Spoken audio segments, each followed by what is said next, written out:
pues se nos alargó la reunión de seguridad.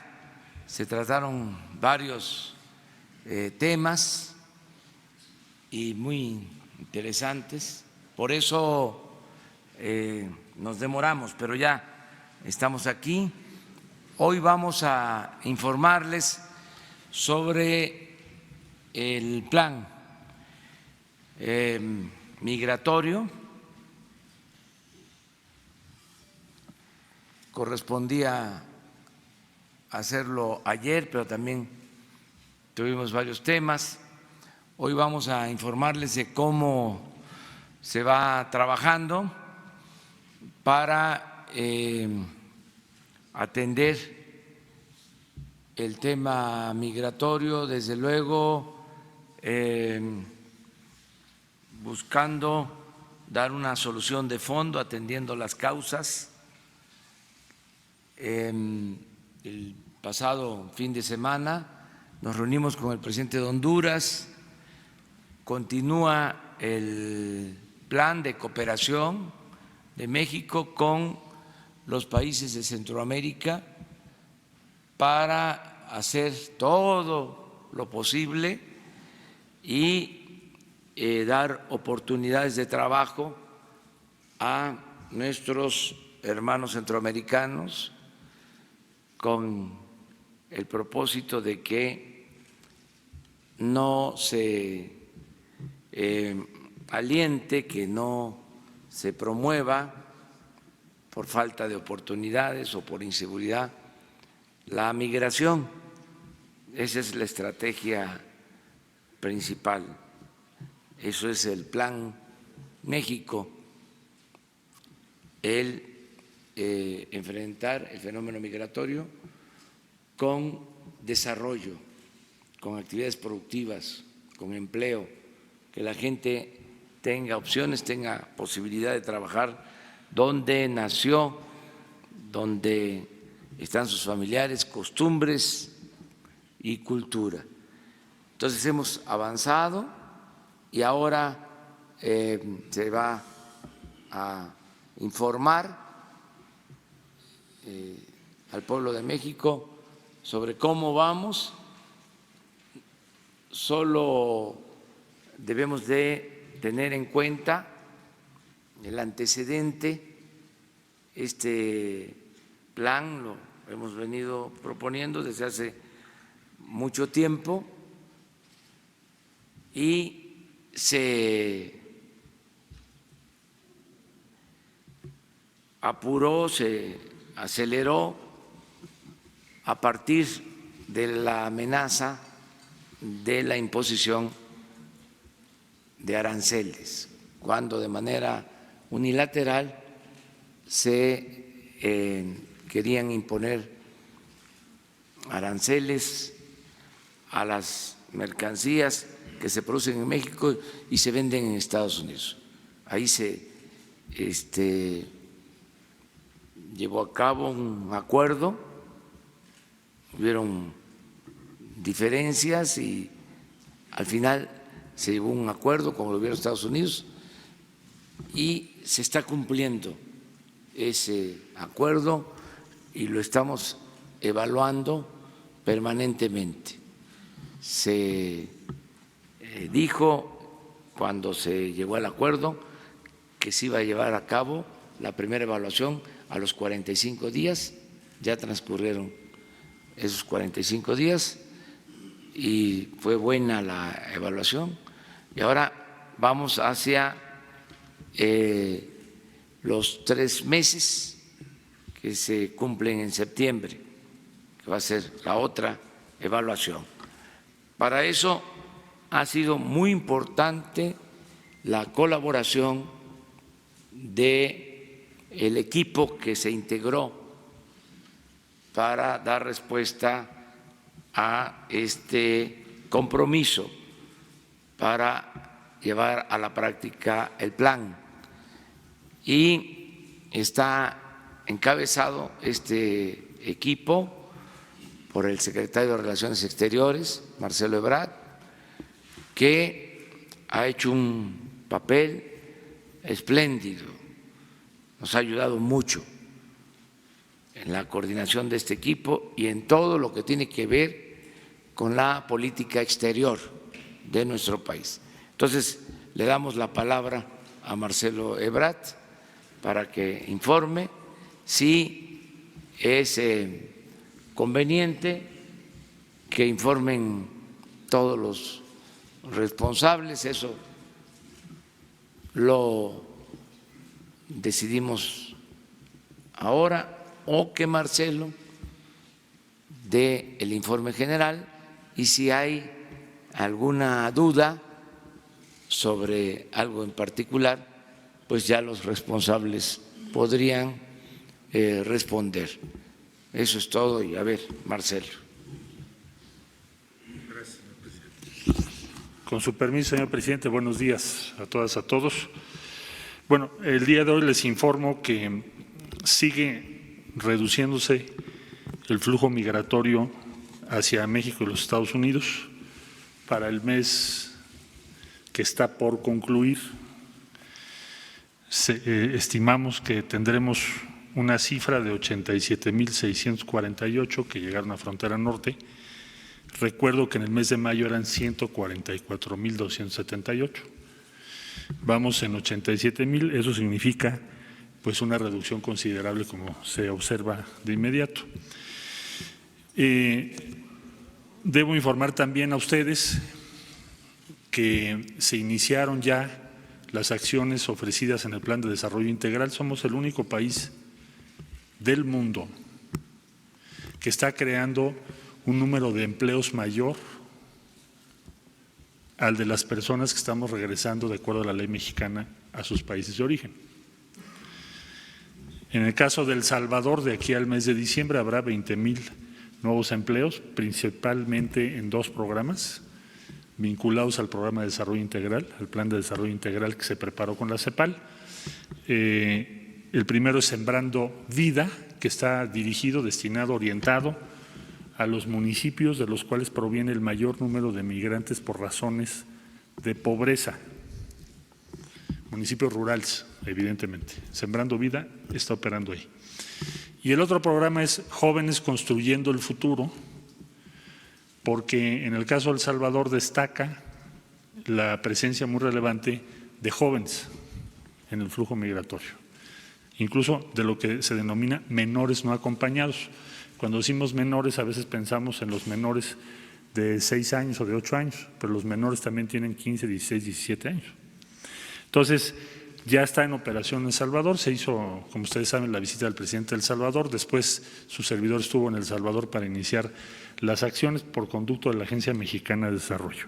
Parte o componente importante de la estrategia mexicana es esto, además del despliegue de la Guardia Nacional y el reforzamiento de otras acciones que ustedes ya conocen.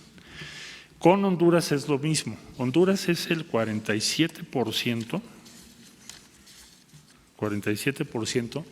del total de personas que están migrando a través de México hacia Estados Unidos. Es el país que tiene más migración. Casi podríamos decir que parece un éxodo. Y eso se debe a muchas razones que ustedes ya conocen. Principalmente la razón económica, de la que hemos hablado muchas veces. Pero también hay otros factores. Entonces, por eso era es muy importante trabajar en Honduras también. Entonces, en Honduras vamos a aplicar Sembrando Vida y Jóvenes Construyendo el Futuro, ambos financiados por el denominado Fondo Yucatán, aprobado por todos los partidos políticos el año pasado. También les informamos que del Fondo Yucatán, como ya lo había yo comentado aquí, se están destinando 60 millones de pesos para apoyar al Instituto Nacional de Migración y otras acciones que tienen que ver con albergues que estaban muy abandonados. La infraestructura que se recibió cuando empezó este gobierno estaba bastante abandonada. Se están reparando, se están rehaciendo. Hoy nos informó el INAMI que ya concluyó la estación de Acayucan y que están avanzando conforme a programa en el resto de los albergues y estaciones con que cuenta el Instituto Nacional de Migración. Se sostuvo ya también la reunión número 12 del Mecanismo de Coordinación Migratoria Participan 12 instituciones mexicanas, así como El Salvador, Guatemala, Honduras, Cuba, Haití. Y estamos ya preparando la primera conferencia internacional de países donantes o que serán donantes del Plan de Desarrollo Integral en favor de Sur de México, Guatemala, Honduras y El Salvador. Estimamos que esa conferencia internacional va a ser un espaldarazo, un respaldo global muy significativo para la estrategia que México ha venido promoviendo. ¿Qué es cuál? La que acabo de describir ahora en los últimos minutos. Conforme vayamos avanzando en El Salvador, Honduras y Guatemala, una vez que pase su proceso electoral, que como ustedes saben va a tener lugar el día 11 de agosto, podremos estar ya mostrando los resultados de las estrategias que estamos implementando. Esta estrategia quiere decir lo siguiente: se pueden y se deberían tomar acciones inmediatas por parte de los países que tienen más recursos para crear empleo en las regiones en las que estamos teniendo dificultades, pobreza y otros problemas, y se podría hacer en el corto plazo. Hay quien dice que no se puede en el corto plazo, que eso va a tomar muchos años, que es muy difícil. No es cierto, y lo vamos a demostrar ahora con los programas que acabo de describir. Entonces, debo decir también que el día de hoy nos reportó la Policía Federal que había una familia secuestrada de hondureños en México y ya fue liberada, rescatada por las autoridades. Entonces, al día de hoy no tenemos ninguna familia de los países que acabo de referir en situación de secuestro en México. Y esto se debe a que tenemos una coordinación muy estrecha y el objetivo es proteger a estas personas. Precisamente estaba secuestrada la familia y 3 menores. Fueron rescatados ya por la Policía Federal y los detalles se los podrán dar ellos con todo gusto de los avances logrados. Por lo que hace a la situación o respaldo a los migrantes que están esperando en México a cargo del subsecretario Duarte, están por iniciarse los trabajos en Ciudad Juárez de lo que será un punto de apoyo importante que se denominará Leona Vicario para servicio de las personas que estén esperando en México. Debo decir que ya hay 4,700 personas trabajando en el norte del país. Se les ofreció empleo y están trabajando en México conforme a las leyes mexicanas. Este sería el reporte general y estaríamos a sus órdenes para preguntas. A la izquierda, a mi izquierda. Gracias. Gracias, secretario Arturo Páramo, Grupo Imagen Excelsior. El sábado usted nos comentaba en su discurso allá en Minatitlán, que México estaba haciendo todo esto que usted describe, pero que había países entre los más ricos del mundo y Estados Unidos que no estaban haciendo nada. ¿Se ha tenido contacto con Estados Unidos en lo inmediato y otros países que podrían estar aportando algo, recursos materiales, dinero, a este esfuerzo que se está haciendo y que no lo han hecho y habrá algún tiempo o una temporalidad para que comiencen a participar efectivamente con hechos en este programa que México está encabezando? Sí, con mucho gusto, claro que sí.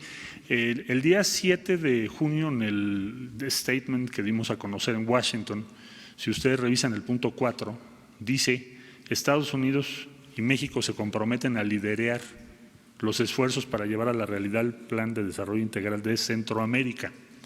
Por lo tanto, esto se lo dije al secretario de Estado ahora que vino a México hace unos días, y nosotros asumimos que ese es un compromiso exigible frente a Estados Unidos. Así como estamos revisando los números del flujo, pues también vamos a revisar los números de cuánto se está invirtiendo. Y vamos a convocar la conferencia internacional en octubre para eso. Vamos a invitar a los Estados Unidos y a otros países del mundo, pero aquí hay una corresponsabilidad de Estados Unidos y de México, y México ya está cumpliendo su parte. Por favor. Secretario Roberto Cruz, de Grupo Impacto. Hace un ratito, cuando empezó la conferencia, mencionaba el presidente que en la reunión de seguridad se demoró un poco porque hubo cosas interesantes. No sé si estuvieron ustedes ahí. Sí, ¿Tiene que ver algo de esos temas? Porque hubo cosas interesantes que tengan que ver con lo de migración Y esto junto con otra pregunta, ahorita mencionó algo de una familia hondureña. Si existe algún reporte, algún resumen de la parte importante mexicana que está participando en estas acciones, que es la Guardia Nacional.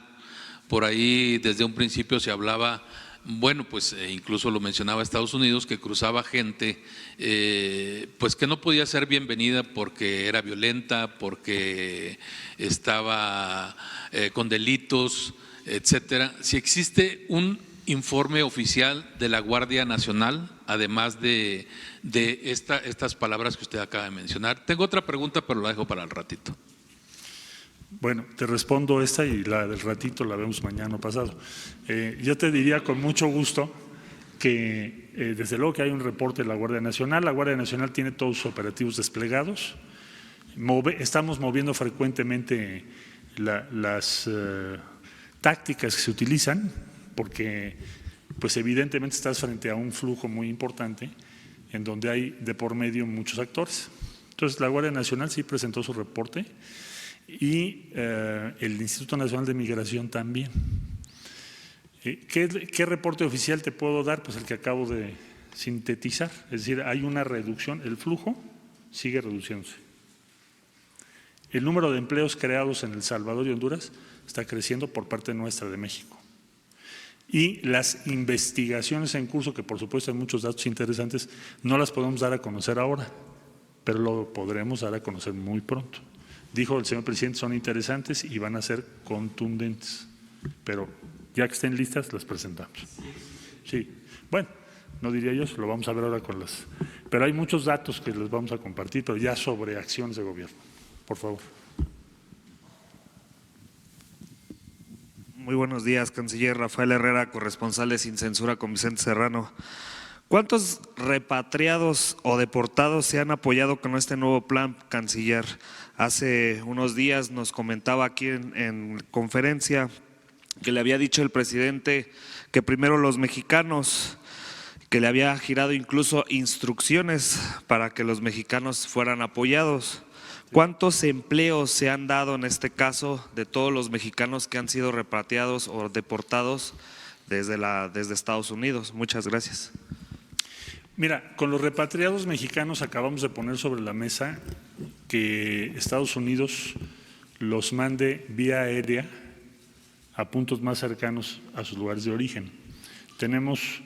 Eso está ahora en proceso de discusión y pues de demanda, de exigencia por parte de México, para facilitar su regreso a sus lugares de la mejor manera posible. Eso nos va a permitir a nosotros iniciar otro proyecto, que es el que ya anunciamos, que es el respaldo vía el INAM y la Secretaría de Trabajo y los diferentes programas del gobierno para ofrecerles empleo igual como lo estamos haciendo con los 4,700, pero para ponértelo en números, por cada empleo que hemos ofrecido a un centroamericano que está esperando en México, se han ofrecido 20 a los mexicanos que han regresado. Esa es la proporción, 20 a 1. Allá atrás, por favor. Buenos días. Canciller, ayer el presidente le comentaba a la agencia Bloomberg que de 2017 para esta fecha el presidente Trump le ha bajado a su discurso en contra de los mexicanos. ¿Usted compartiría esta visión, que ha bajado el discurso en contra de la migración, en contra de los mexicanos, sobre todo cuando en un periodo tan corto con este tema de los aranceles ya habíamos tenido una amenaza? Sí, comparto por lo afirmado por el presidente y habrá que estar atentos en los próximos meses, pero sí lo comparto. Sí, quisiera preguntarle algo rápido nada más. Solo para la migración y las becas que se tienen. Para los migrantes iba a haber becas del programa Benito Juárez. Esos son los apoyos que se van a tener. ¿Se está contemplando? Ahorita te lo contestamos. Gracias. Sí, ahorita. Buenos días, secretario. Por eso les pido que sea una por cada quien, si no nos da tiempo. Bueno, secretario de Relaciones, Carlos Pozos, de la revista Petróleo y Energía. Yo quisiera, la pregunta es, satanizar la migración no es la solución, beatificarla tampoco, pero es bien sabido que los migrantes son enrolados en el crimen organizado para sicarios, para actos delictivos. ¿tendrán alguna cifra la Guardia Nacional o la Secretaría de Relaciones Exteriores de cuántas personas buscando ese sueño, esa prosperidad, han sido enrolados en esas filas? Y finalmente preguntarle si el Instituto Nacional de Migración ya quedó limpio de funcionarios corruptos porque se vendían estancias principalmente a mujeres aquí europeas y bueno, de muchas nacionalidades. ¿Ya está limpio de la corrupción el instituto? Hiciste dos, te contesto la dos, que es la más rápidamente. Es lo que está encabezando Francisco Garduño. No podríamos decir que ya terminamos, pero se está haciendo un esfuerzo muy grande y hay avances significativos. Pero ya no nos tardamos mucho en darles información sobre eso más detallada, ¿no? ¿Cuál es la tasa de participación, digamos, de centroamericanos, Guatemala, Honduras, El Salvador, en las detenciones en general en México respecto a delitos que nos preocupen? Muy baja, pero prometo que el próximo reporte se los voy a dar porque es un mito. Sí, es un mito. O sea, la proporción de personas migrantes involucradas en actos delictivos, desde luego que sí hay casos, pero proporcionalmente es bajísima. No es cierto que sea alta, es baja, eso es un mito. Pero es un mito que se usa para estigmatizarlos y organizar reacciones en contra.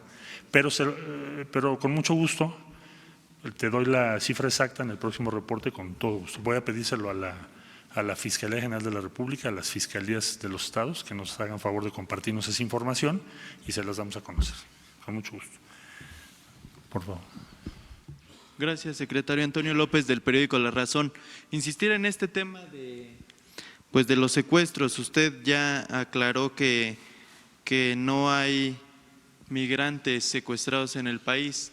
En La Razón volvimos a entrevistar a Alden Rivera, embajador de Honduras en México, y él insiste que son cientos las personas. Preguntarle en esta materia, pues si usted ya platicó con él, ya se lo aclaró, ¿cuál es la respuesta que ha dado el gobierno mexicano? Muchas gracias. El embajador dijo eso el día viernes,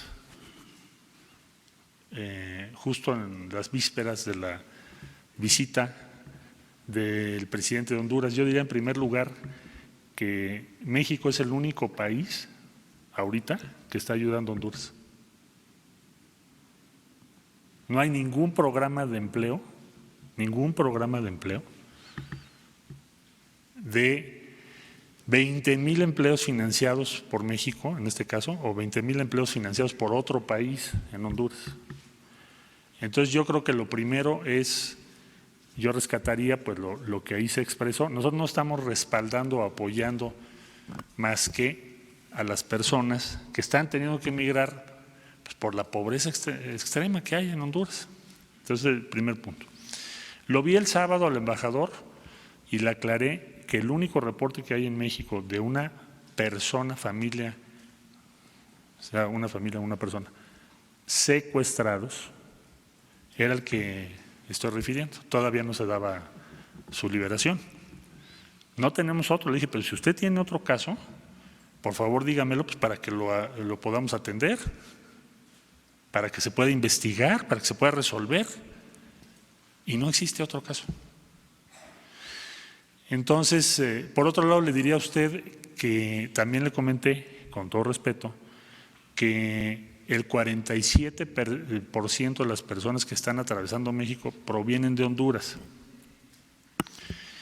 Y lo que estamos tratando de hacer, de acuerdo a la legislación mexicana, es retornarlos lo más pronto posible a su país para evitar violaciones a sus derechos. Entre más tiempo están en estaciones y en albergues, más riesgo hay de que se puedan violar sus derechos. Y la velocidad de eso depende del reconocimiento a cargo del embajador, del origen de las personas. Nosotros no podemos, el INAMI no puede regresar a una persona a un país si no está identificado su origen. Recuerda que la mayor parte de las personas no tienen identificación.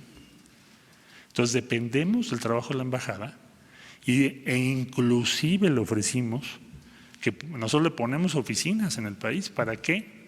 Para que las personas tengan una atención lo mejor posible. Lo que siempre ha pedido México en Estados Unidos lo tenemos que hacer en México. Pero la posición de México es, me parece a mí, intachable. le dije el sábado a la comitiva que vino, se llevan 20,000 empleos hoy en un evento. En todo un año, es lo que me decía el presidente de El Salvador, en un año se generaron, en el 2018, 20,000 empleos en El Salvador. Y en un día, México nos está dando 20,000 empleos.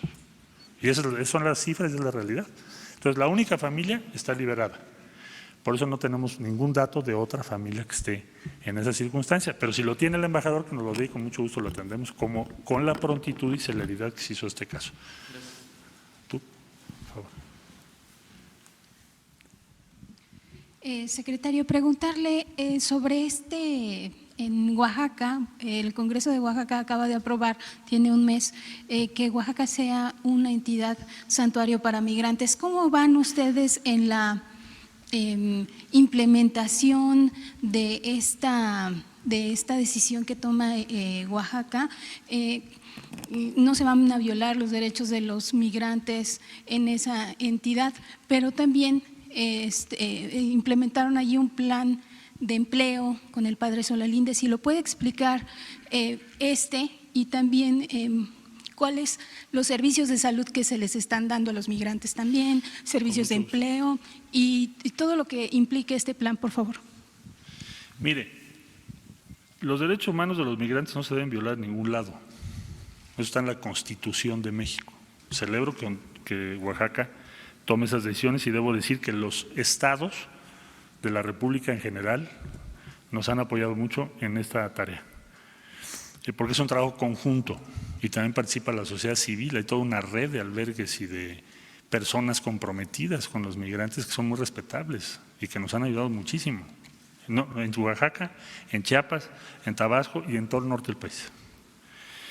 Está participando la Secretaría de Salud, está participando el Instituto Mexicano del Seguro Social, porque tenemos que cuidar el estado de salud de las personas que están bajo la responsabilidad de las diferentes instancias del Gobierno de México. ¿Cuál es nuestro problema, inquietud principal, cuestión que nos puede llegar a preocupar mucho? Las personas que no hemos podido revisar sus condiciones médicas o que no podemos apoyar vía vacunación, por ejemplo, los menores de edad. Y eso estamos trabajando junto con toda una red que esa sí es de la sociedad civil para que esto se pueda hacer por parte de ellos o nos ayuden en eso.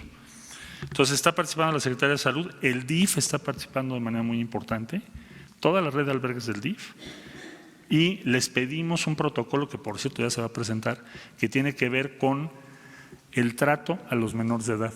¿Qué tenemos que hacer? ¿Cómo se tiene que hacer? Sobre todo los no acompañados, que es un porcentaje desgraciadamente muy importante. Digo desgraciadamente porque van solos o solas. Entonces, ya mencioné el Instituto Mexicano de Seguro Social, Indesol, que tiene sus equipos de trabajo, y por supuesto, Bienestar Social, porque tiene, aquí está Javier, que es el subsecretario, él tiene a su cargo el programa Sembrando Vida. Entonces tenemos toda una brigada importante, no solo en Chiapas, sino en Oaxaca, en Tabasco, en todo el sur del país, por instrucciones del presidente de la República. Entonces, se han dado miles de consultas médicas. Ahora, por ejemplo, nuestra preocupación respecto a el dengue o respecto a cualquier otro tipo de fenómeno que tengamos en términos de salud pública. Entonces, tenemos que proteger primero a los migrantes y desde luego también a todos los demás. Por eso se invitó a la Secretaría de Salud y al Instituto Mexicano del Seguro Social. Todos están participando.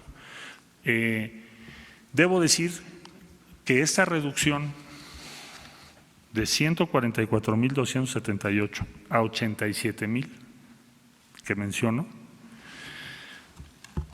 se ha dado con respeto a los derechos humanos. Es más, si tú revisas, no tenemos prácticamente quejas contra la Guardia Nacional en derechos humanos. Que esa fue la prioridad que nos marcó el presidente de la República. Entonces, ese es el contexto y ese es el balance del programa, todo lo que incluye empleo, salud, inversión en las instalaciones que recibimos pero en muy malas condiciones, el cuidado de los derechos de las personas. Ahora, eso no quiere decir que todo sea perfecto, nos falta muchísimo, pero estamos trabajando para que cada vez sea mejor.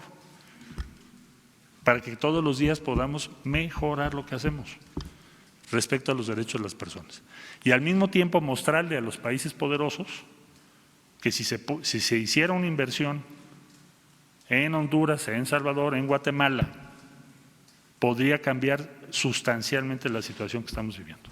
Pero tienen que hacerlo, es un tema de voluntad, porque dinero tienen. Nosotros vamos a invertir 100 millones de dólares. Si somos proporcionales, a Estados Unidos le tocarían 2,000 millones de dólares. Nada más que con 2,000 millones de dólares crearías, imagínate, multiplícalo por 20, 1,200,000 empleos tal vez. Estaríamos creando un número increíble. Muchas gracias. ¿Ahí atrás? Gracias, canciller Stephen Ochoa de N40. Han pasado ya 45 días, más de 45 días desde que se implementó este plan. Estados Unidos todavía no lo firma. ¿Esperarían que antes de que se realice esta conferencia de donantes esté firmado este plan por Estados Unidos para garantizar este monto que dice? Bueno, el plan, más que firmarlo, cada país ha asentado en lo que llamamos una declaración pública su respaldo al plan, y Estados Unidos lo hizo el día 7 de junio. Y con mucho gusto yo les comparto el párrafo que es el punto 4. ¿Y por qué insisto mucho en ese párrafo? Porque nos costó mucho trabajo que estuviera. Y si es parte del statement. El punto 1 es despliegue de la Guardia Nacional, que ya cumplimos. El punto 2, que tengamos migrantes esperando en México sus audiencias en Estados Unidos, que ya lo cumplimos. El punto 4 es el plan de desarrollo integral en Centroamérica, y México ya lo cumplió. Nada más nos falta Guatemala, que tiene elecciones el 11 de agosto.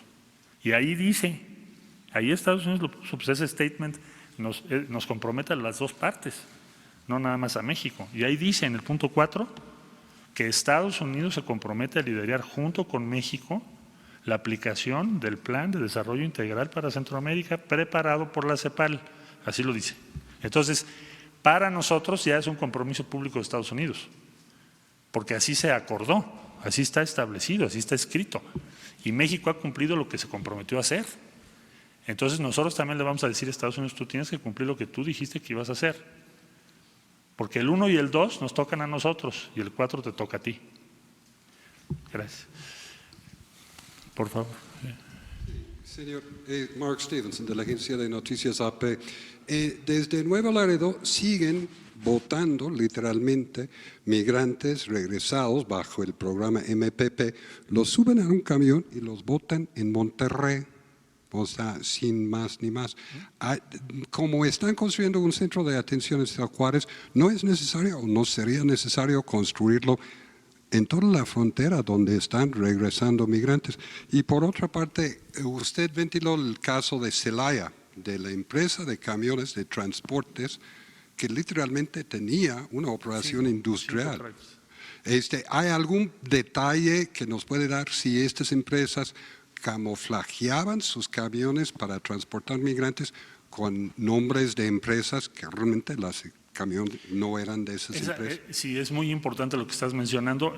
Hay una de las cosas interesantes que mencionó el presidente son los avances que tenemos en esas investigaciones, pero estamos, por supuesto, y tenemos que hacerlo, respetando los tiempos y los procedimientos que establece la Fiscalía General de la República. Lo que sabemos es que, desde luego que sí, esos trailers, es sofisticado cómo lo organizan, porque tienen diferentes denominaciones. O sea, sí hacen como un camuflaje, ponen uno como frigorífico, tú lo ves, es un frigorífico, pero llevan adentro 100 personas, 150 personas o más, en condiciones muy riesgosas. Nuestra principal preocupación ahí es evitar que vayamos a tener una tragedia en transportes de ese tipo y puedan morir muchas personas, incluidos menores de edad. Entonces, sí hay una investigación en curso, pero yo no podría dar las conclusiones de esa investigación hoy porque no me corresponde, pero sí la hay. Y no solo de Celaya, ya de varios puntos. Y respecto a los migrantes que están esperando en México, a ver, hay una red en la frontera norte. Históricamente hay una red tanto de los gobiernos locales como de la sociedad civil, una red muy importante. Entonces, lo primero que se hizo por parte del subsecretario Duarte fue respaldar esa red. El paso número 2 es crear nuevas facilidades cuando tenemos necesidad de hacerlo. Ahora, ¿qué hemos visto? En Tijuana un descenso muy grande, muy grande. En Yuma un descenso muy grande, del lado nuestro Sonora. En Ciudad Juárez una tendencia a la baja, muy importante. Entonces, no debe pensarse que en todos los puntos de la frontera estamos teniendo que recibir más migrantes todos los días. Está variando los números, hay lugares donde están bajando sustancialmente.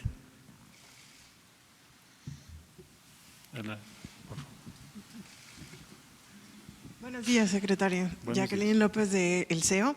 Mi pregunta es, el gobierno del presidente Trump firmó con los pares un acuerdo del tercer país seguro con Guatemala.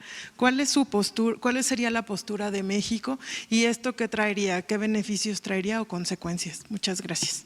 Bueno, no conocemos el texto firmado todavía oficialmente, ya le pedimos a Guatemala que cuando lo tenga o cuando tomen la decisión de compartirlo. Sí conocemos versiones en medios, pero no me gustaría opinar sobre versiones que no son las que firmaron. Entonces, una vez que lo conozcamos, pues podríamos darte una opinión más informada y más segura, más clara sobre de qué se trata. Ahora, por lo regular, nosotros no calificamos las decisiones que toman otros países, pero conociendo la versión final, la que está firmada, pues ya podríamos dar una opinión respetuosa respecto a Guatemala. Gracias. Por favor. Buenos días, Daniel Blancas de Crónica. A mí me gustaría hacerle, si es posible, la pregunta al director Garduño. ¿Sí?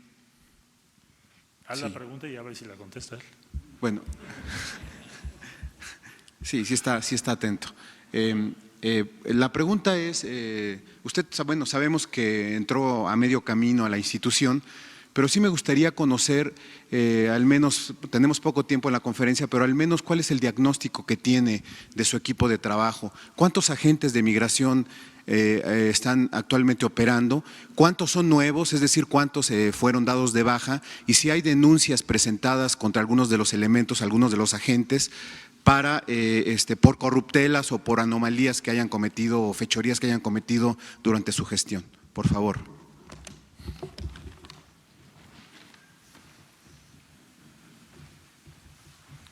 Complemento la información del canciller en relación a que hay investigaciones que están en secrecía, hay denuncias en las contralorías y finalmente pues esto no ha concluido, es la presunción de inocencia, pero finalmente sí hay investigaciones. ¿Sabe cuántas? Relativas aproximadamente menos de 500 y más de 400.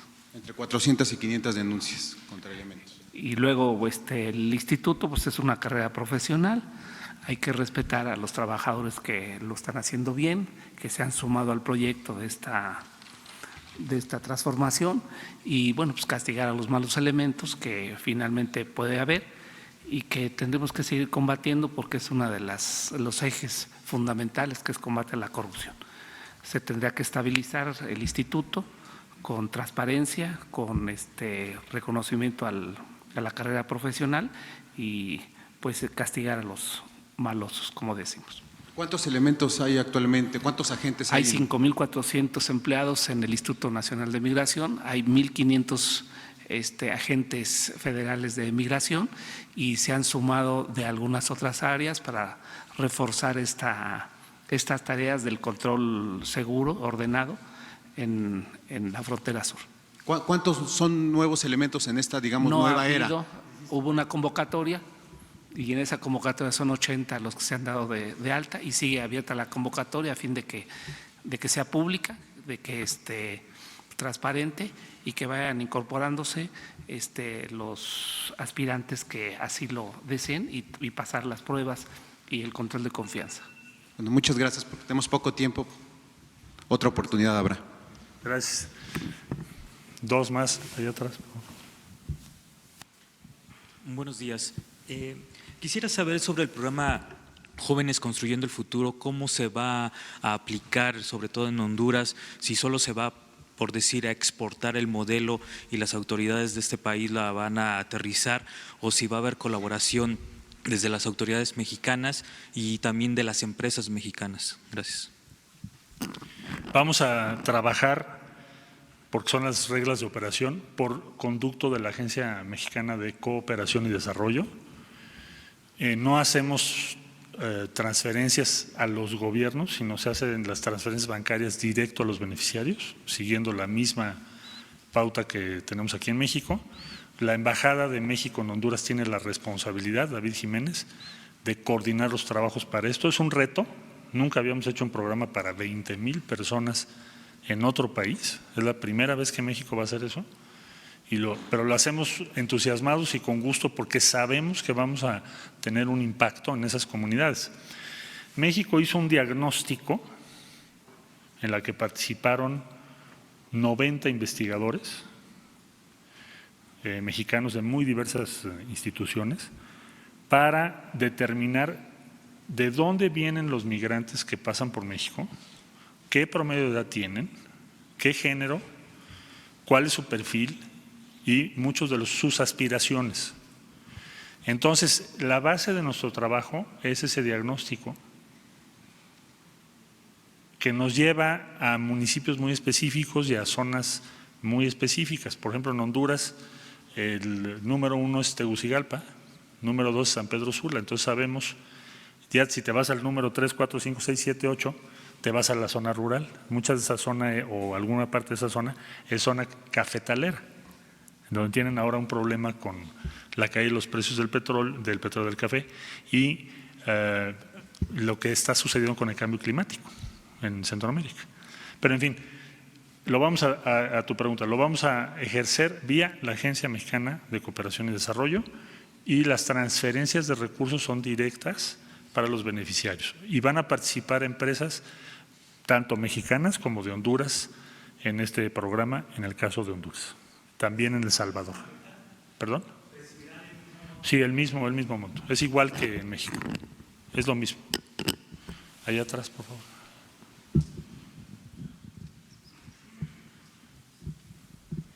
Buen día, Daniela Escobar, corresponsal de Tiempo.tv Coahuila. Preguntarle, usted acaba de decir que Estados Unidos no se comprometió con un acuerdo y no lo está cumpliendo por falta de voluntad. No hemos dicho eso. Bueno, lo que he dicho es que ellos ya fijaron una postura en favor de ese plan.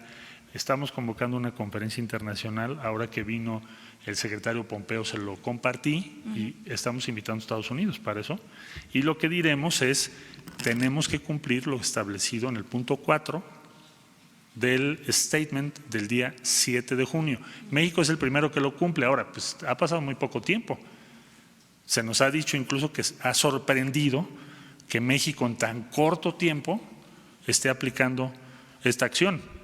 Bueno, pues porque queremos con eso mostrar que también es urgente apoyar a Centroamérica. Así como es urgente que bajen los números, también es importante que haya un apoyo inmediato en esos países y en el sur de México también. Pero justo, bueno, usted decía que se necesita voluntad para cumplir con este tipo de acuerdos. ¿Se necesita voluntad? Y precisamente preguntarle, entonces, ¿es suficiente con que solamente se le baje al discurso antimigrante en Estados Unidos? Gracias. Pues lo que nosotros quisiéramos y vamos a luchar por ello, para eso la diplomacia es de persuadir. La diplomacia es un instrumento de la política y sirve primordialmente para promover tu punto de vista, promover tus legítimos intereses y persuadir a otros. Ese es el objetivo de la diplomacia. Entonces, entendemos que tenemos visiones diferentes, pero podemos persuadir o podemos avanzar en una dirección. Y para eso es la política, para eso es la diplomacia. Y pienso que es un gran avance que Estados Unidos haya asumido ese compromiso. Inclusive hace poco, como ustedes recordarán, vino el director de la OPEC, bueno, uno de los altos directivos, para anunciar y firmar las primeras cartas de intención de inversión en el sur de México, que son en total alrededor de $800 millones. Entonces, vamos avanzando y pues no es sencillo. Pues no es sencillo porque tenemos ideas distintas, pero vamos avanzando, ya se asumió ese compromiso. Y ahora México está poniendo el ejemplo. Ahí están van a ser en total 60,000 empleos allá. Entonces sí nos da una autoridad política para decir, bueno, ¿y ustedes cuándo empiezan? Ya no nada más es una idea, ¿no? Sí, por favor.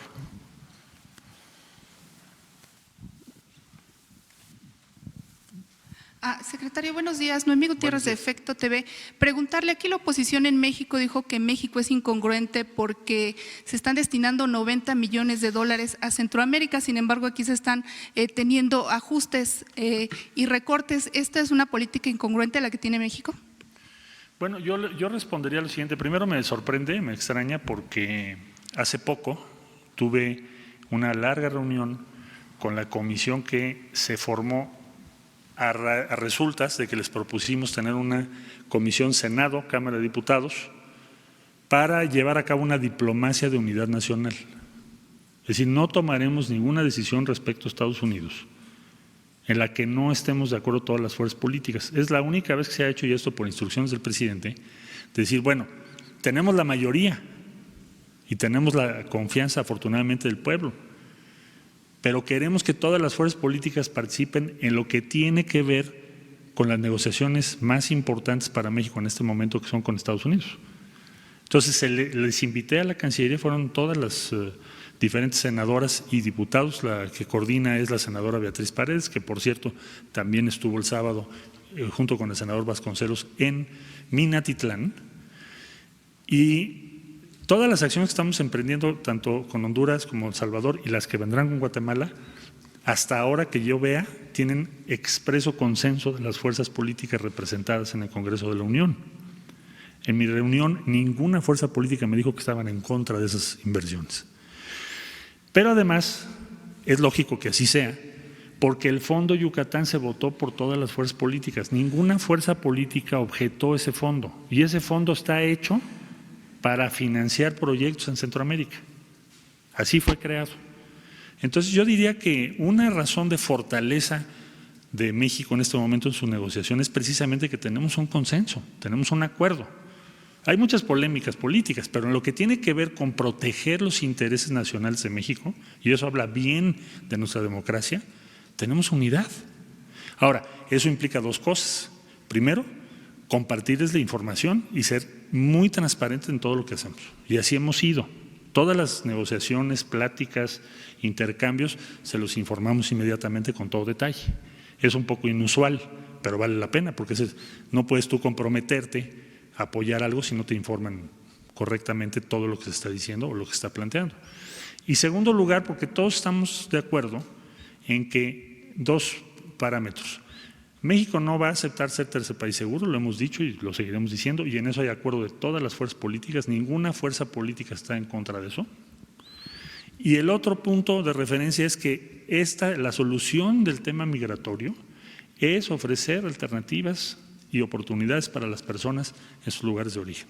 Entonces, estos dos elementos son los que determinan que estemos actuando con un consenso amplio y lo que llamamos una diplomacia de unidad nacional.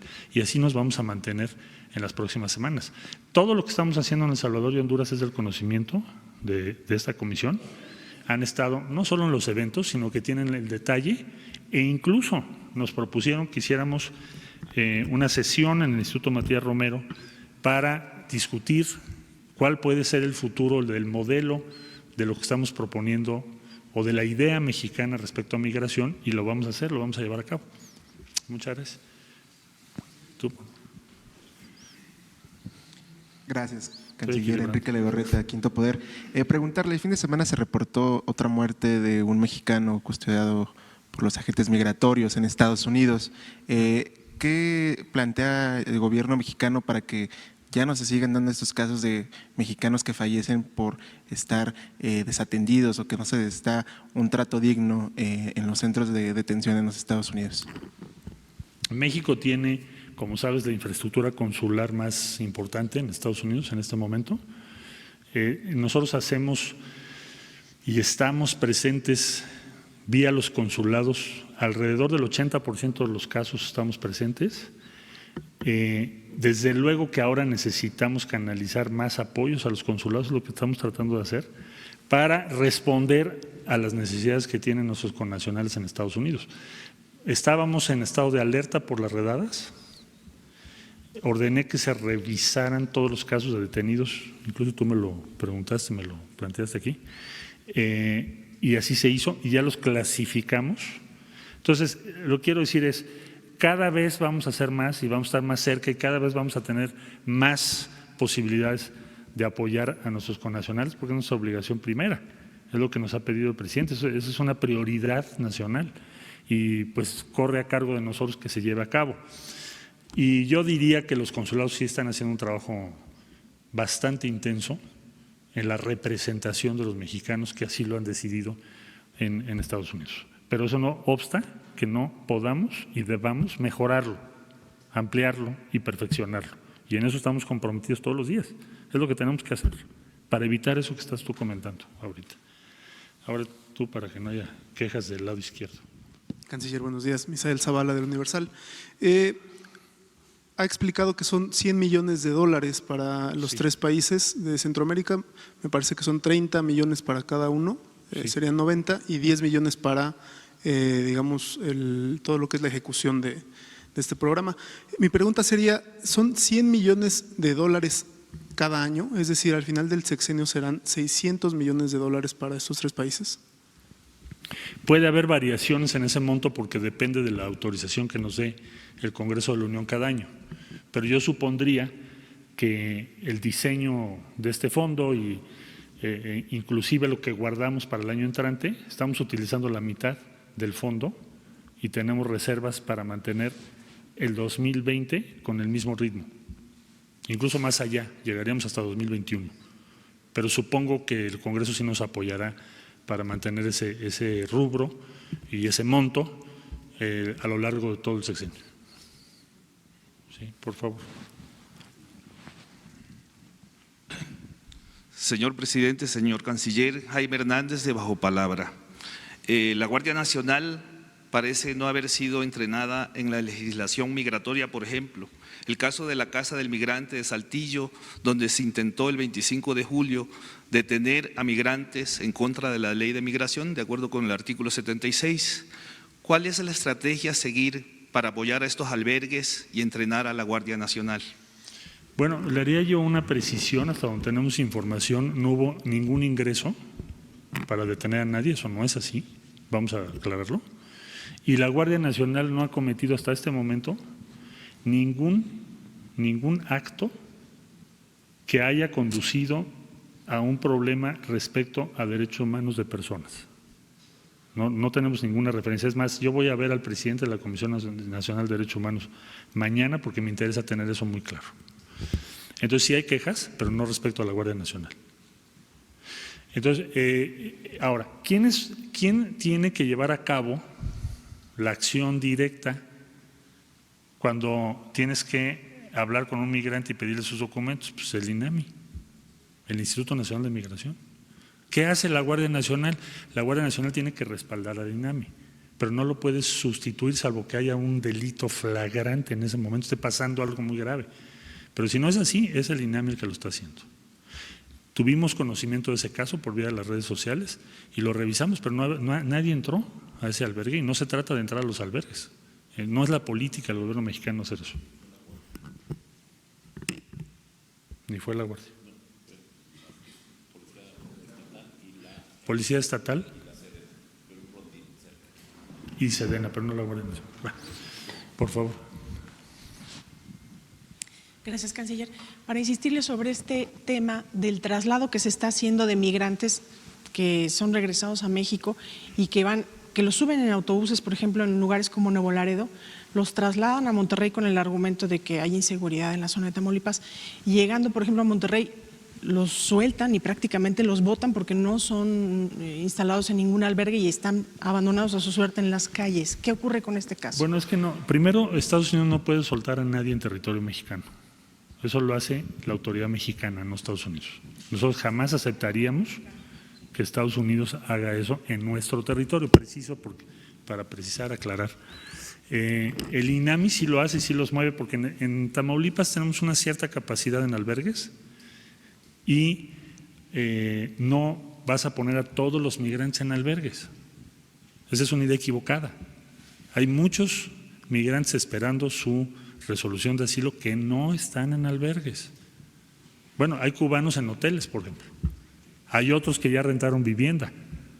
Es decir, no pretendemos que el 100% de los albergues, de los migrantes, los pongamos en albergues. No es la idea mexicana. Es decir, sabemos que vas a tener que esperar en México, pero ¿a quién le estás ofreciendo albergue? Pues al que lo necesita. Típicamente, por ejemplo, a familias, pues hay que apoyarlos. O a quien te lo solicita, pero no te lo están solicitando todos.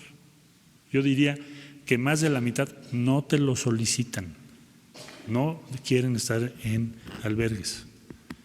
Lo que sí les importa mucho es que haya posibilidades de trabajo.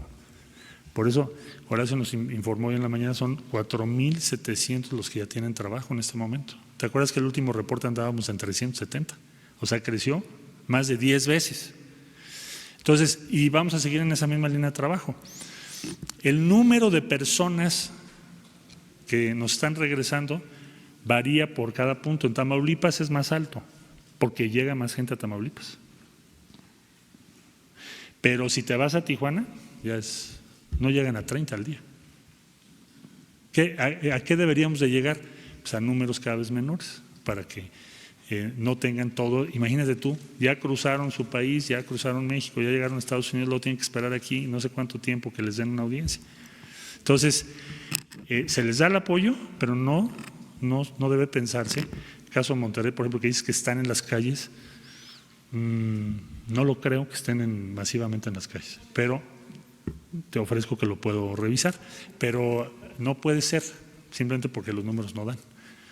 No estamos nosotros poniendo gente en la calle, es decir, traer el INAMI y dejarlos en la calle así nada más, que yo sepa, no está haciendo eso. Pero te ofrezco, y está aquí el director del INAMI, que lo revisemos con mucho gusto. Ahí atrás y si les parece, tomamos esa y otra. Gracias, canciller.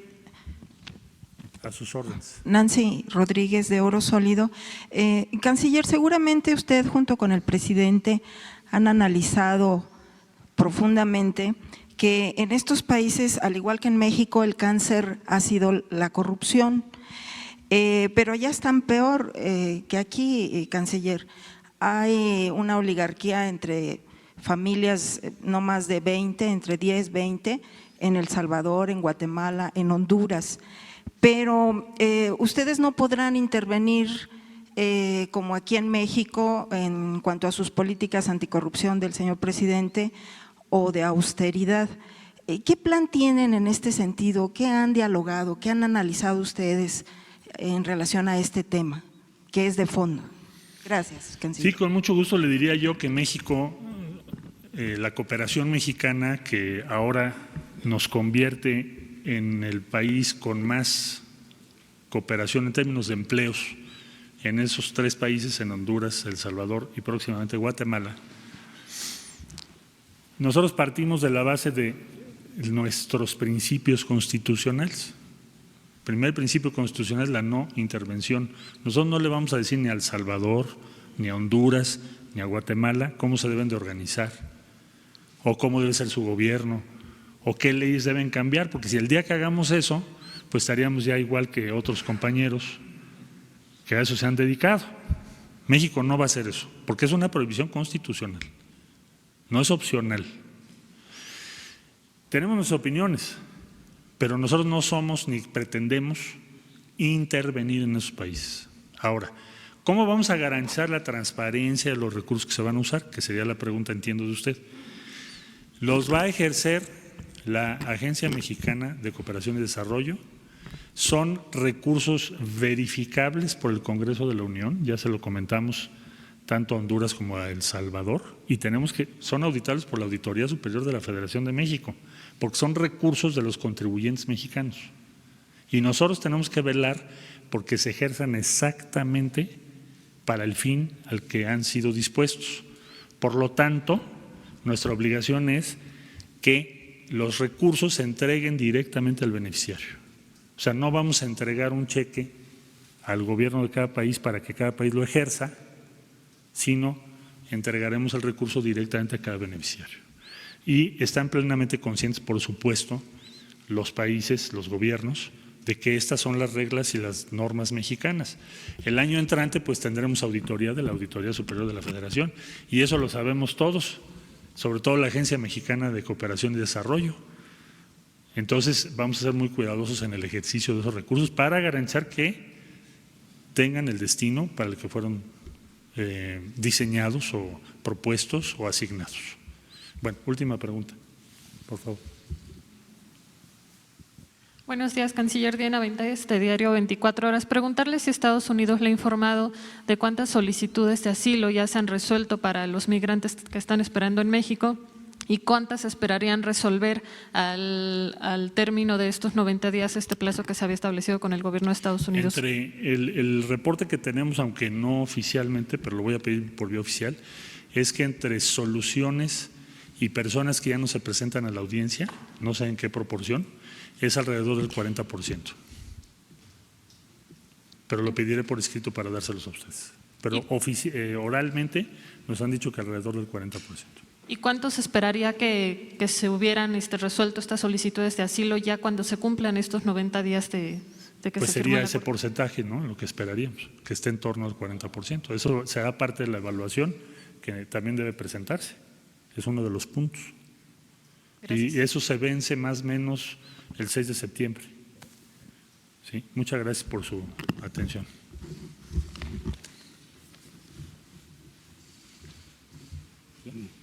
No se vayan, quédense aquí.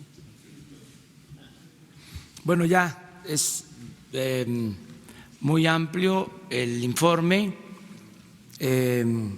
también buenas preguntas y bien contestadas. Si les parece, vamos con 5 preguntas generales y concluimos la conferencia del día de hoy. Yo nada más les informo que Jesús les va a dar a conocer lo del plano del departamento donde estoy viviendo, en Palacio Nacional. Una copia, no tienen, a ver por qué no lo ponen de una vez, y ya con eso terminamos la conferencia del día de hoy. 5 preguntas. A ver, contigo. Pero a ver, de los que no han preguntado, ¿no? ¿Les parece? Es una pregunta. Sí.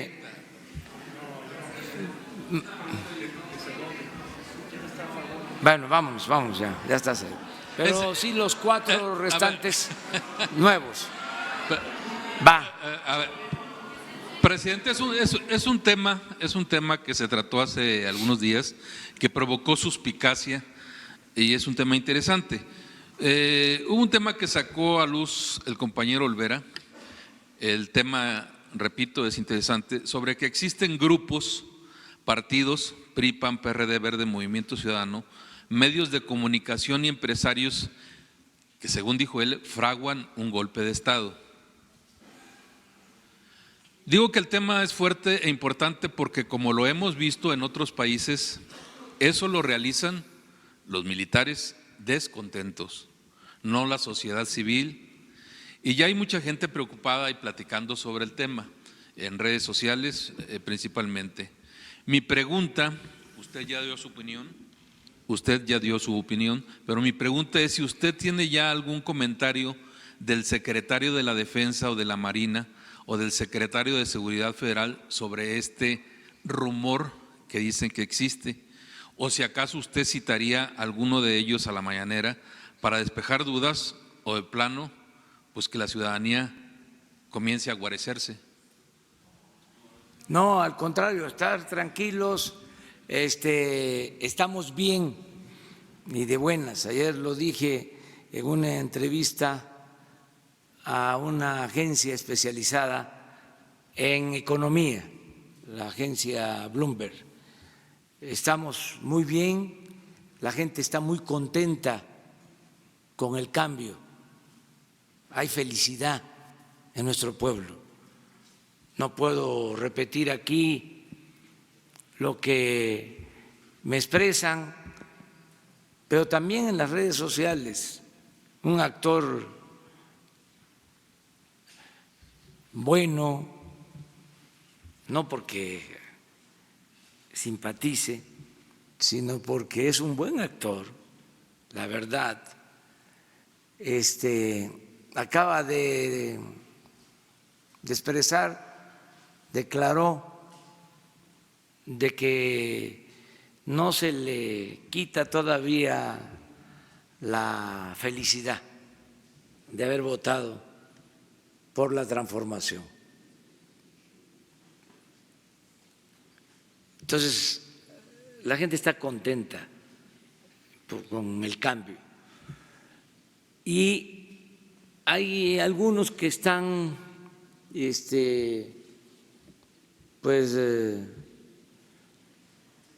aturdidos, confundidos, ¿no?, fuera de quicio, pero ya se van serenando. La verdad, no hay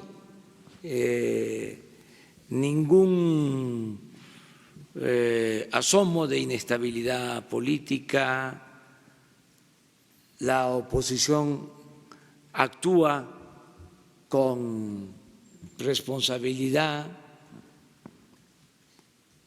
no va más allá de los cuestionamientos, pero eso es consustancial a la democracia, el que haya críticas, el que se cuestione al gobierno, pero no ha pasado a mayores. Hay una situación de mucha alegría en el pueblo. ¿Se acuerdan cuando hablaban del mal humor, ¿no?, de que había un mal humor social, alguna expresión así? Ahora no. La gente está muy contenta.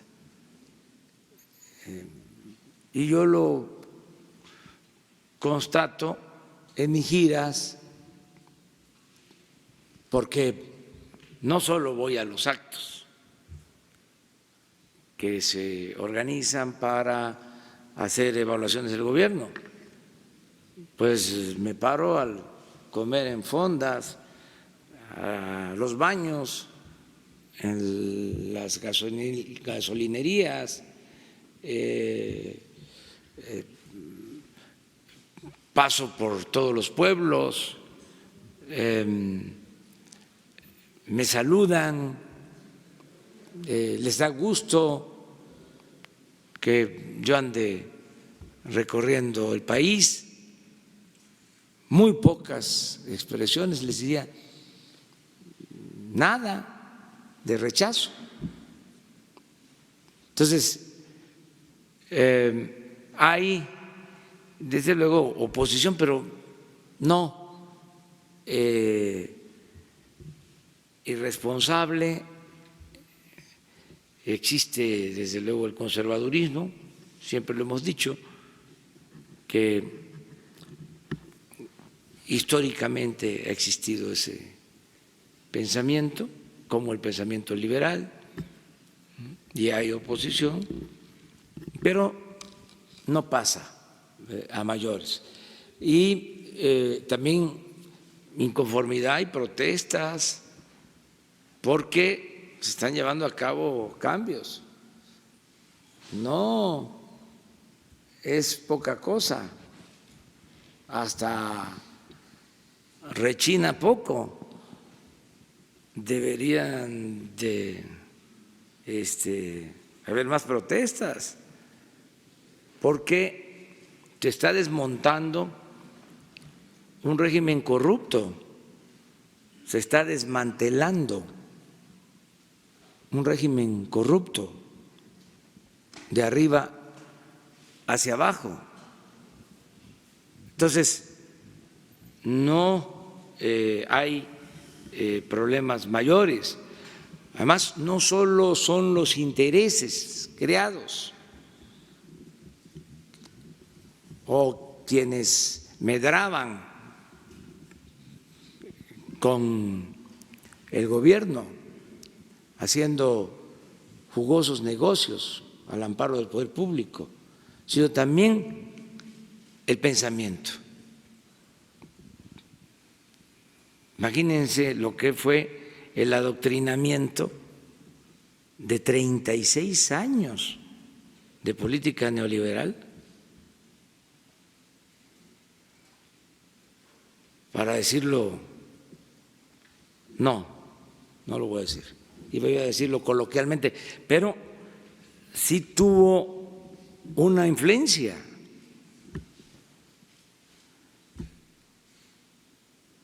Porque fueron muchos años de formación en una doctrina. Es como cuando cae la Unión Soviética,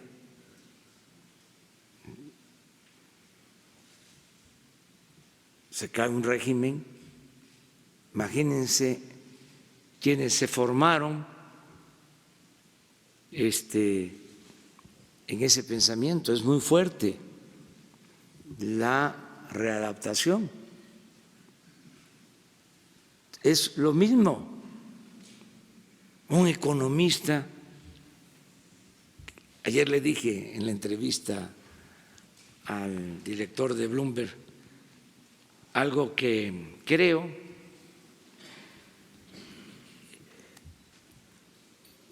que durante mucho tiempo se elevó la economía a rango supremo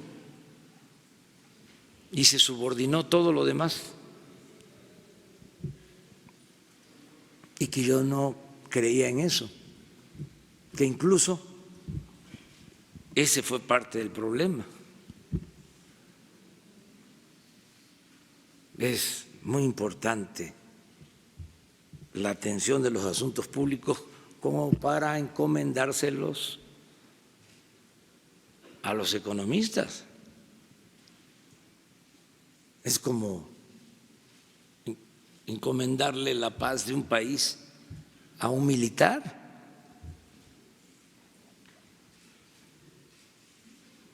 No es posible. Entonces, ahora es distinto. Claro que necesitamos a los economistas y necesitamos a los militares, pero tiene que coordinar los esfuerzos la política. No estoy hablando de la politiquería, estoy hablando de la política, del noble oficio de la política. Entonces son los cambios que se han venido dando y por eso pues a veces no se entienden las cosas. En el caso de la austeridad, imagínense si se estaba acostumbrado a tener sueldos elevadísimos, a tener guardaespaldas, achichincles, lambiscones, barberos. ¿Qué horas son? Decía el presidente, las que usted quiera que sean, señor. Entonces todo eso ya se terminó, se acabó. Entonces, pero a pesar de los cambios, ahora sí hay las protestas, las quejas, que ¿por qué ayudamos a los centroamericanos? Eso tiene mucho que ver con el conservadurismo, y no solo en México, en el mundo. Y toma fuerza agarrar esas banderas, la xenofobia. Hay un continente en donde ha avanzado mucho el conservadurismo por eso. por tomar esas banderas. Nosotros no vamos a permitirlo.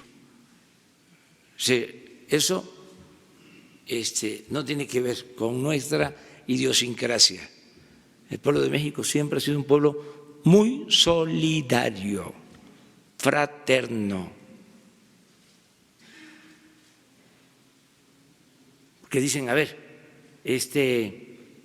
¿cuánto le están entregando a los hondureños, a los salvadoreños? Voy a dar un dato. Hablamos de Honduras, de 20,000 empleos en Jóvenes Construyendo el Futuro, que es lo que informó aquí Marcelo. ¿Saben cuántos jóvenes están trabajando en México en el programa Jóvenes Construyendo el Futuro? Hoy, 900,000.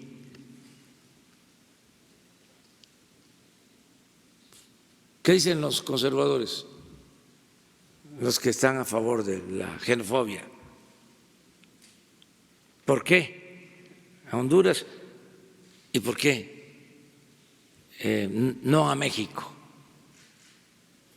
900,000 jóvenes, lo puedo probar, están trabajando como aprendices en México. ¿Qué no podemos apoyar con 20,000 a Honduras? El otro programa, Sembrando Vida,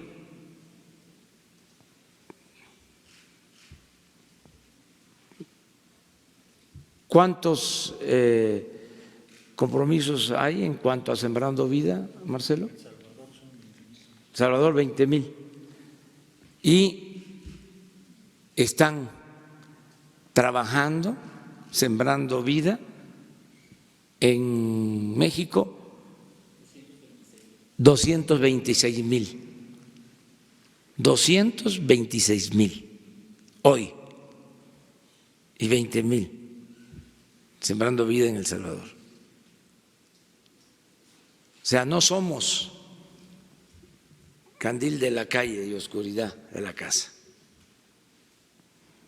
Somos partidarios de la fraternidad universal, de la justicia sin frontera, del humanismo. Yo celebro que estemos llevando a cabo este plan y que estemos protegiendo a los migrantes, que afortunadamente no se hayan tenido desgracias que lamentar.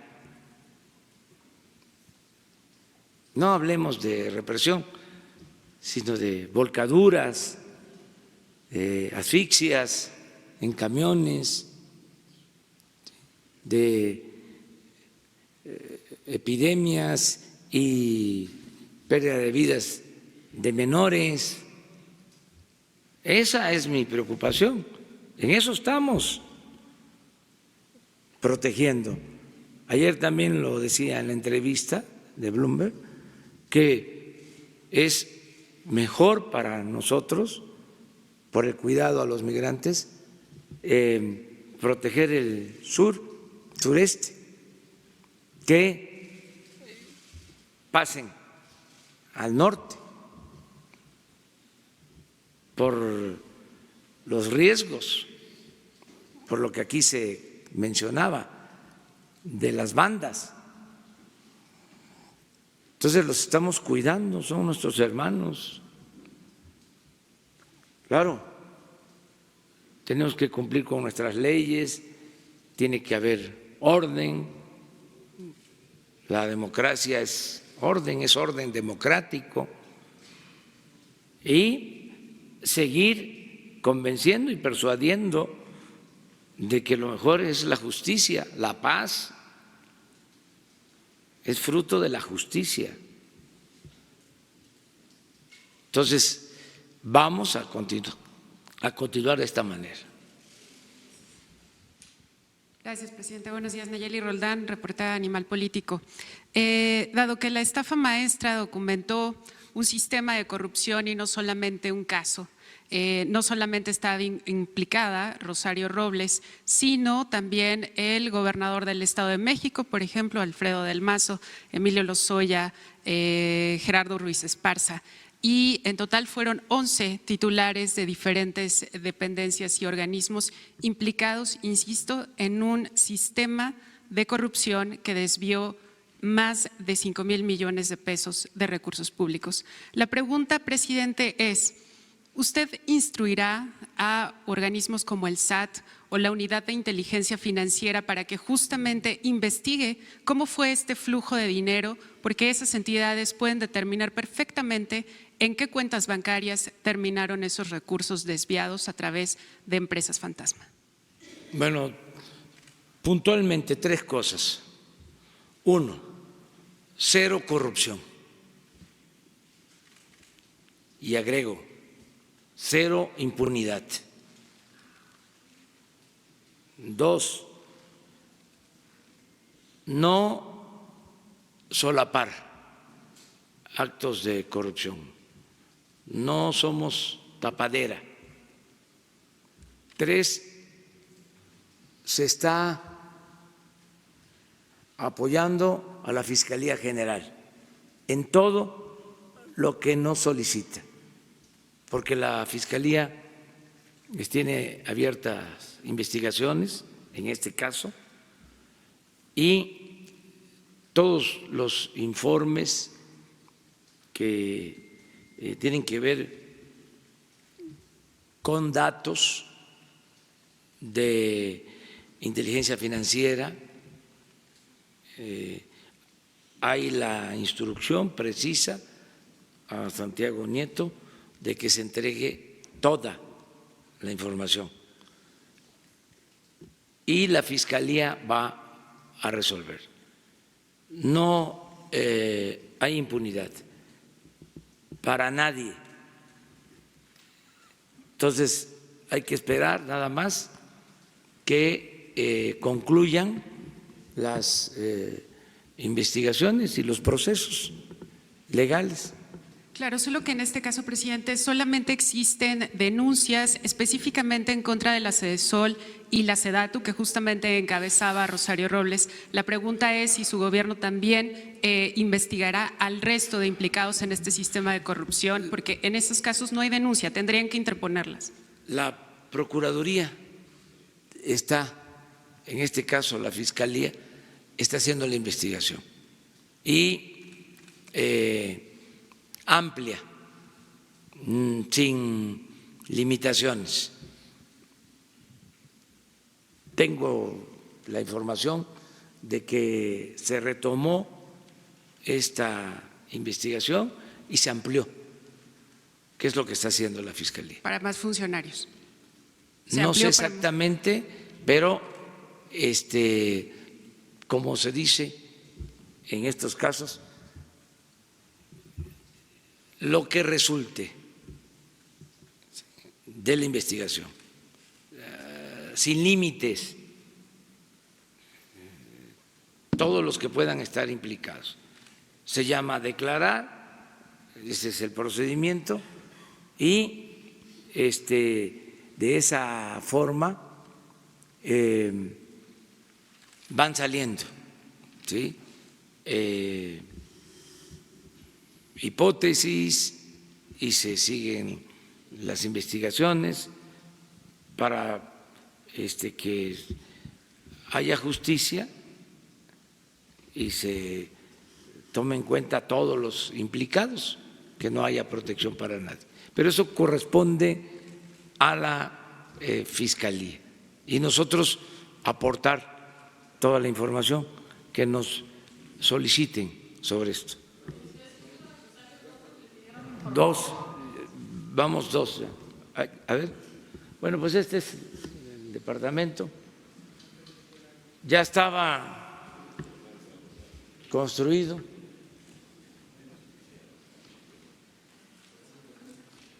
Alrededor de 300 metros. ¿Cuánto? Sí, lo rojo son 2 habitaciones y un estudio, y lo que está en azul claro es cocina, sala y comedor.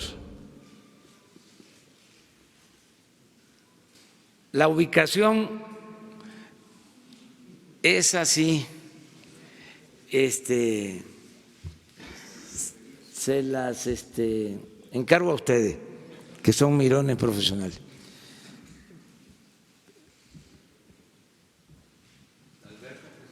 No hay.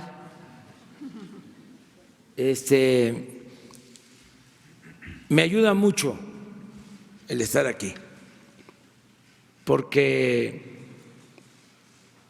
me ahorra como 2 horas diarias.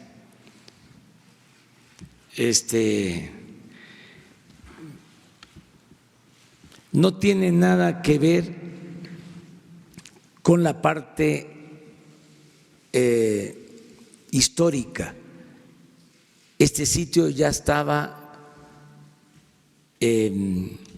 ocupado, impactado, ya con una construcción, vamos a decir, moderna dentro del palacio.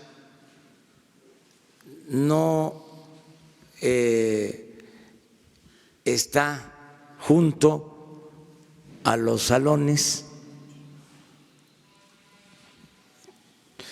Todos los salones de palacio, los corredores, desde luego los sitios históricos se conservan, no se van a utilizar. En lo cotidiano, en el trabajo diario, junto a este departamento estaba el Estado Mayor presidencial, y también ya era una zona impactada, modernizada.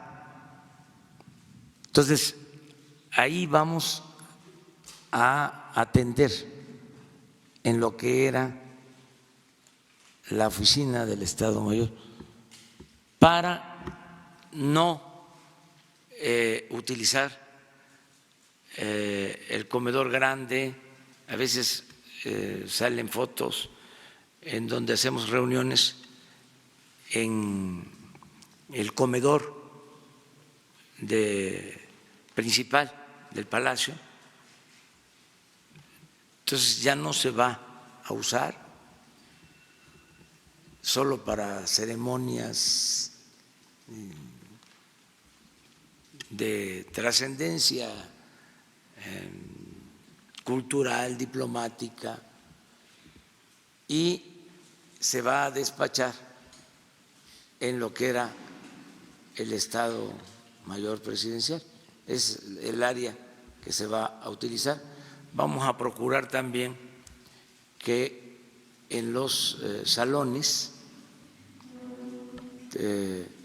se cuide el piso, un poco lo que hicimos aquí, no de esta manera, aquí porque tenemos que cuidar el piso. Allá estamos buscando la forma de que en los salones haya como una alfombra, pero angosta, para que se puedan apreciar también los pisos, pero caminando por en medio, por esa alfombra.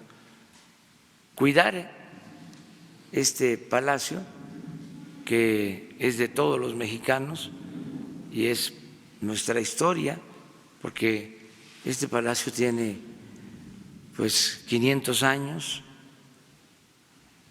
y si tomamos en cuenta que se construyó encima de las pirámides, de los centros ceremoniales de Tenochtitlán, pues tiene todavía mucho más, y es la historia de nuestro país. Desde la colonia, el siglo XIX y el siglo XX, estaba no ocupado, prácticamente no se despachaba aquí, todo era en Los Pinos. Ahora pues aquí se atiende todo lo público. Muy bien. Gracias, señor presidente. Buen día. Alejandro Lelo, de la Red Grupo Cantón. Preguntarle al presidente sobre la ley que se acaba de aprobar ayer en Tabasco. Hay dos versiones, dos visiones sobre esta ley. Una que termina con los chantajes que ha habido durante muchos años a empresarios, al mismo gobierno, a la CFE, a Pemex, para no dejarla trabajar, para que no haya obras. Por otro lado, también hay quienes la ven como la ley Garrote, que va a impedir manifestaciones y demás, porque, por ejemplo, extorsión a empresas aumenta la pena de 10 a 20 años de prisión. Ese es el rango de la pena. Impedir por cualquier medio la ejecución de trabajos u obras privadas o públicas, de 6 a 13 años de prisión. Impedir el acceso a maquinarias para la ejecución de obras, de 6 a 13 años de prisión.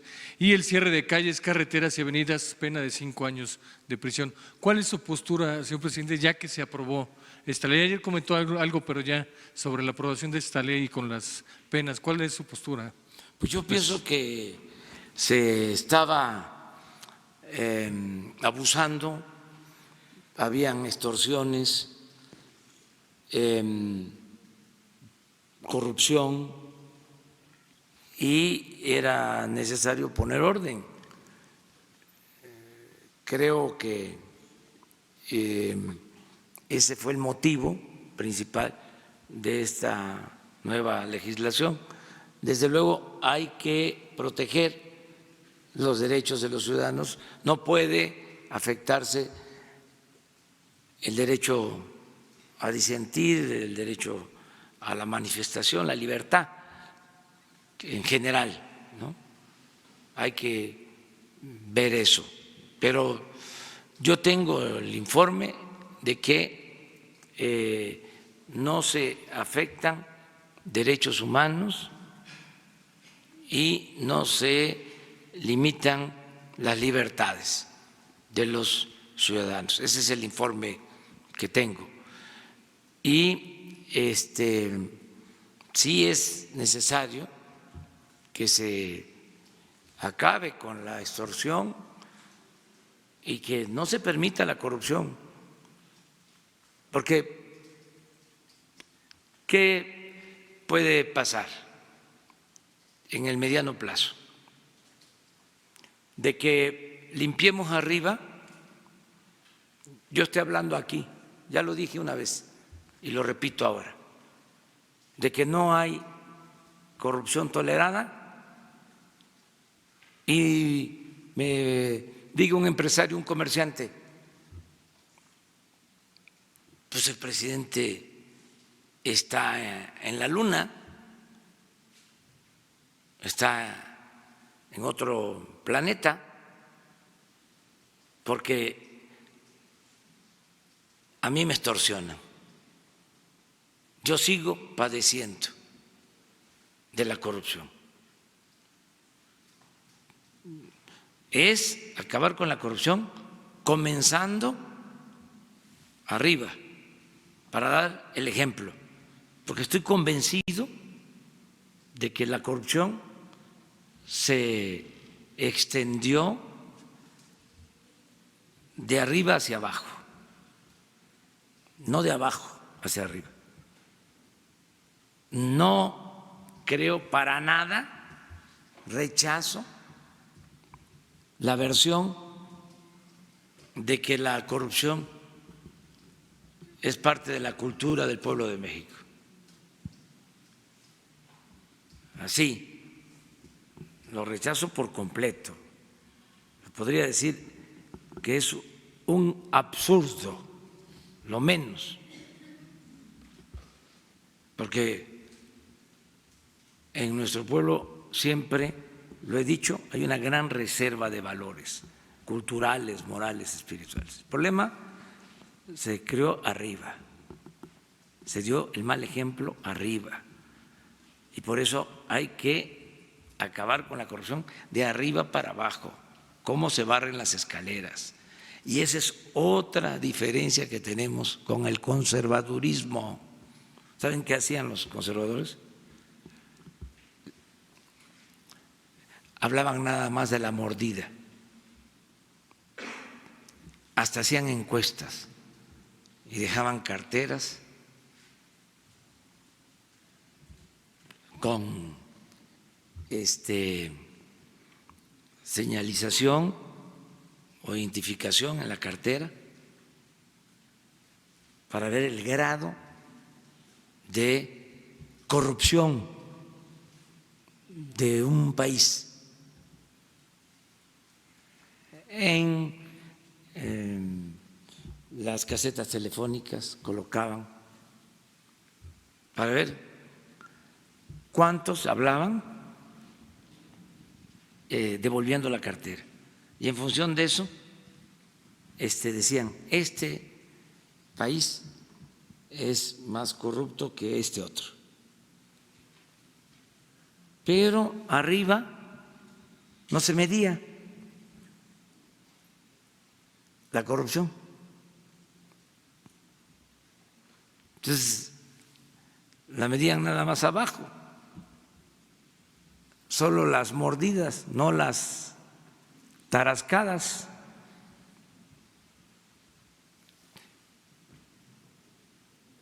Y lo cierto es que la corrupción mayor es la que se da arriba.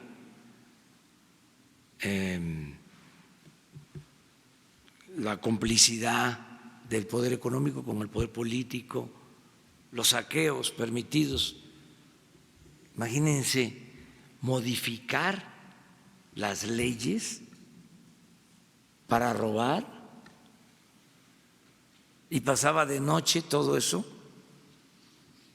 Voy a seguirlo diciendo, 25 años considerando que la corrupción en México no era delito grave y que se podía salir bajo fianza.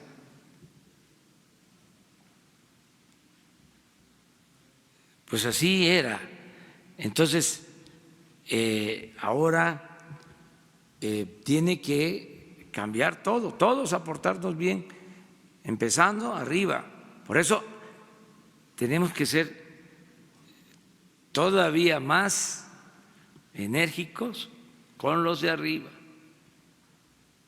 para dar el ejemplo arriba. Nada de que voy a perforar un ducto, voy a sacar gasolina de un ducto con una toma clandestina, porque todos roban, porque yo no. Si miren cómo viven los políticos, colmados de atenciones y de privilegios, y yo estoy en la pobreza, no tengo nada. Entonces, que ya no haya esa justificación. Es decir, arriba no se roba y no se debe de robar abajo. Entonces, las leyes que sean necesarias. Por eso, si estamos convirtiendo en delito grave el robo de combustible y estamos convirtiendo en delito grave la corrupción, también delito grave la facturación para la evasión fiscal. Y les adelanto, voy a enviar antes de que comience el periodo legislativo, el periodo ordinario, voy a enviar una iniciativa para reformar el artículo 28 de la Constitución y que sea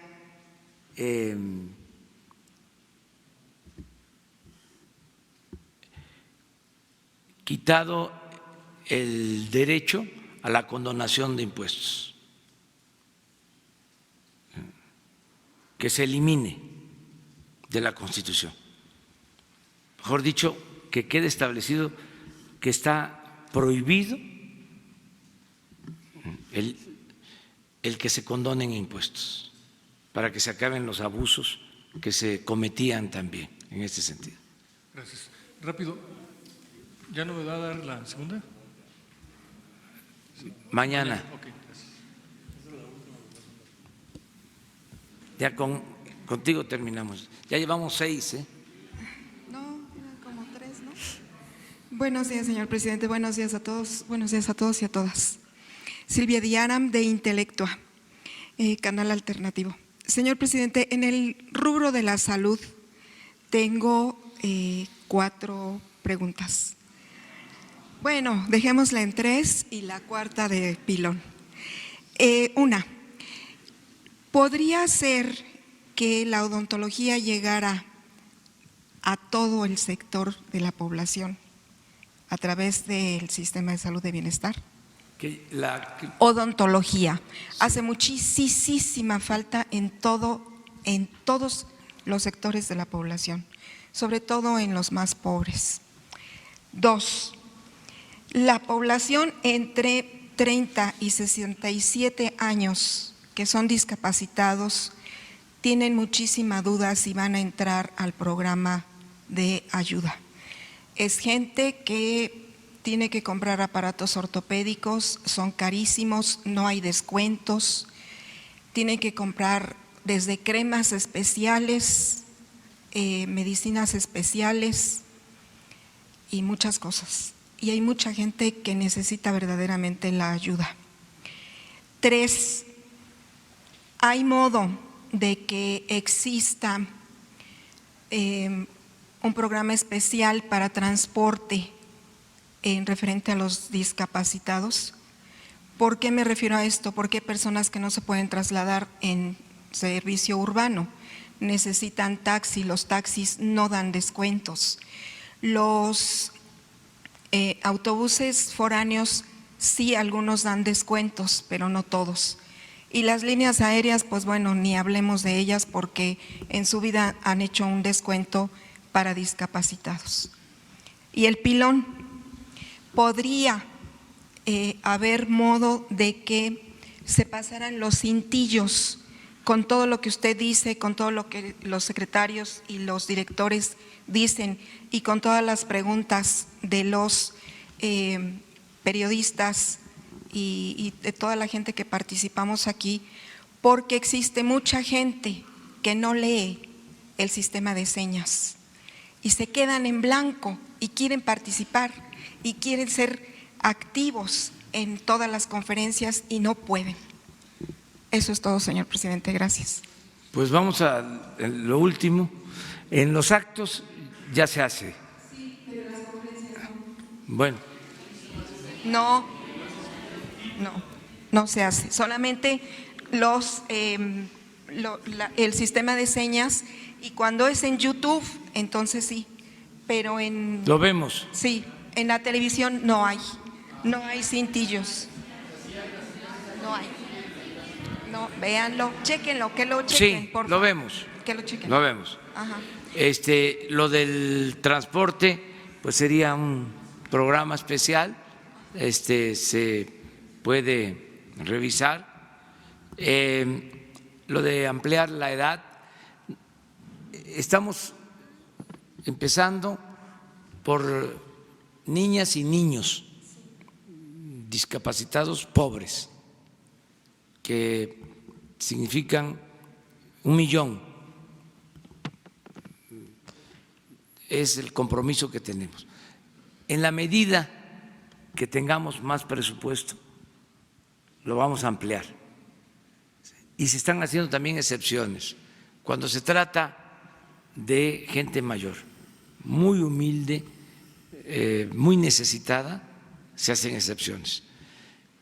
Pero en una primera etapa es niñas y niños, pobres, todos. Es 1 millón de pensiones este año. Yo espero que nos vaya bien, que son 3 cosas, ¿no? Lo que ahorremos por no permitir la corrupción, lo que ahorremos por no permitir los lujos en el gobierno con el plan de austeridad republicana, y lo tercero, que al crecer la economía, en la medida que vaya creciendo la economía, vamos a tener, sin aumentar impuestos, nada más porque va a haber más dinero, vamos a tener más recaudación y vamos a tener recursos. Esto implica también que yo espero que se recupere la producción petrolera, tengamos excedentes del petróleo. Durante mucho tiempo el petróleo fue un aporte fundamental al presupuesto, llegó a ser hasta del 40% del presupuesto, el ingreso proveniente del petróleo, y eso se cayó en este último periodo, pero estamos procurando de que aumente la producción y tengamos excedentes. Acerca de las especialidades en atención médica, la odontología es lo mismo. Estoy visitando hospitales y sí hay, no en todos, no en todos, sí, pero sí. Pero hace falta personal. Hace falta personal. Lo que me estoy encontrando es de que nos faltan especialistas en los hospitales, se cubren a veces, se cubre a veces un turno, un radiólogo que está nada más hasta las 4 de la tarde, ya en el turno de la tarde, de la noche, no hay en hospitales. Y menos un fin de semana. Sí, y no hay en fines de semana. Entonces, estamos trabajando de esto. Además, no se tienen en los hospitales rurales, sobre todo donde se atiende a la gente pobre, todas las especialidades.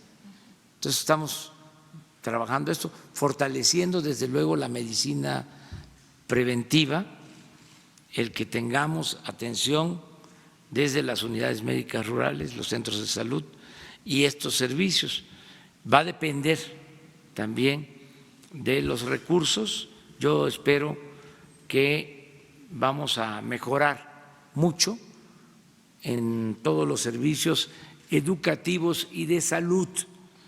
Es el propósito, son prioridades que tenemos.